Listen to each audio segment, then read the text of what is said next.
Gay Fanatic.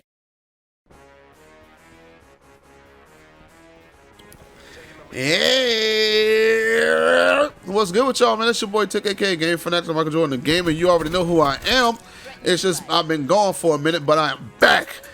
Yes, back with a commentary. So, if you guys didn't read the title, you already should know what this is about.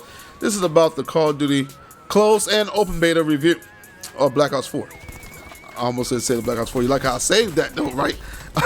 But anyway, this is going to be my review on playing the open beta. I played it on both the PS4 and the PC. My bad, the beta, because it was a closed beta for the PS4. So there were ways of getting that.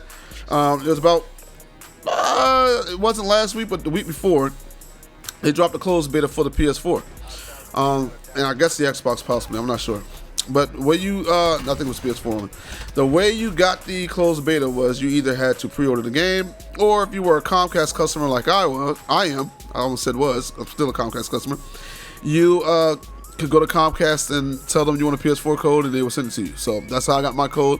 Everyone else pre-ordered it off of Amazon and then return it and just use the code like dirtbags. I didn't do that. So, I was going to do it though, I'm not going to lie to you.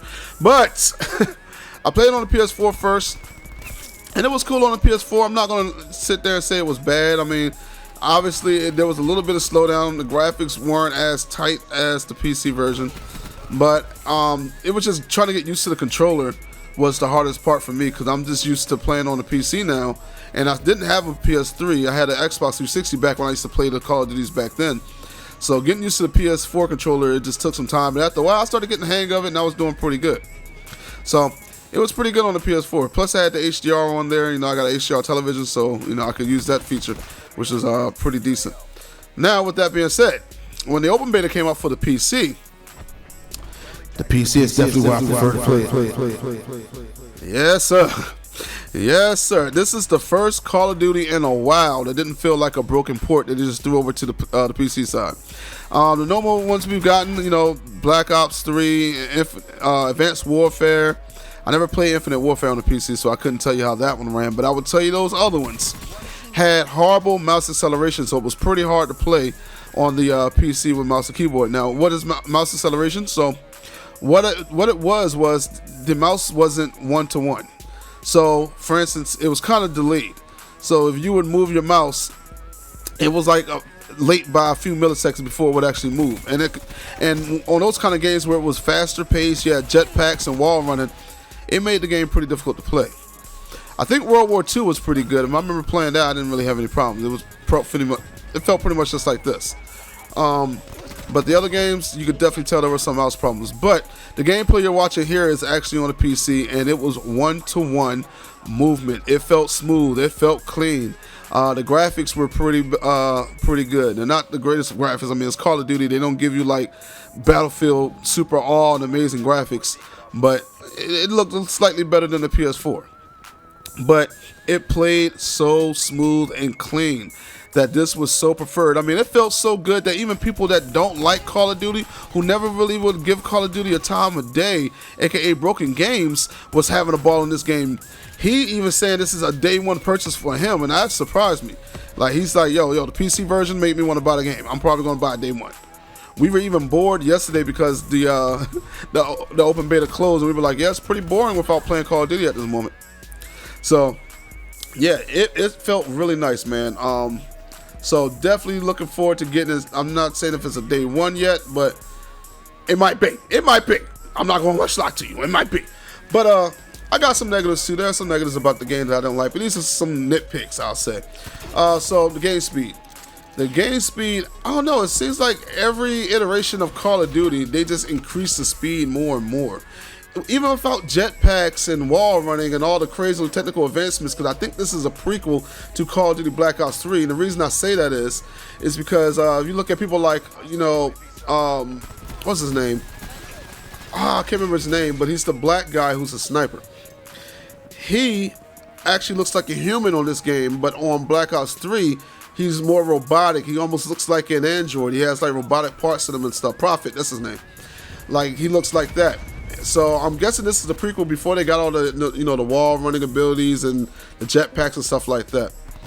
But The movement speed is just insane. Like it's so fast. It's faster than like Quake, in my opinion. Like it's on par with Quake, but it almost seems faster than Quake.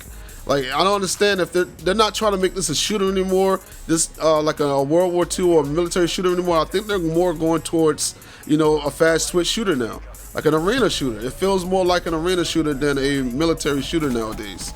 Some people like it. I don't really like it, but I'm not gonna, really cry too much about it. I can get down with it. If I want my real military fix, I'll pick up, Battlefield or something like that. Another nitpick I have is the recoil. Like always, this is a major nitpick I've had since Call of Duty 4. This is why I didn't like Call of Duty 4. The recoil. Now, there is next to no kick and recoil in this game. If you've ever seen Titanfall, this game is pretty much like Titanfall now. Like every gun super accurate, shoots generally a straight line. There's barely any recoil at all on the guns. Which the problem is it takes away from you using other classes like light machine guns and stuff. Why would you need those now? Most people are using submachine guns because they shoot much faster and they're still pretty accurate from either close range or distance. So it's kind of no real reason to use a light machine gun or an assault rifle. Now, don't get me wrong; those assault rifles and light machine guns do more damage, but a lot of times you're meeting people up close, so it's really no reason to use those because they work better at a distance than up close. But anyway, that's how I feel about the game. I think if it's a day one purchase, it might be a day one purchase for me.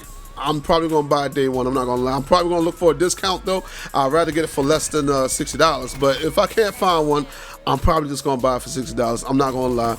This game is fun. I haven't had this much fun in the Call of Duty. I ain't gonna lie. I had fun on World War II. I ain't even gonna much lie to you. I did like World War II. Some people hated it. I loved it. I thought it was pretty good. But it's your boy Tick, aka Game Fanatic. Hit that notification button to subscribe, and I'll see you on the next video. I'm gone. Bye. And then they're gonna show me only killed 2 people. I'm gone. Bye.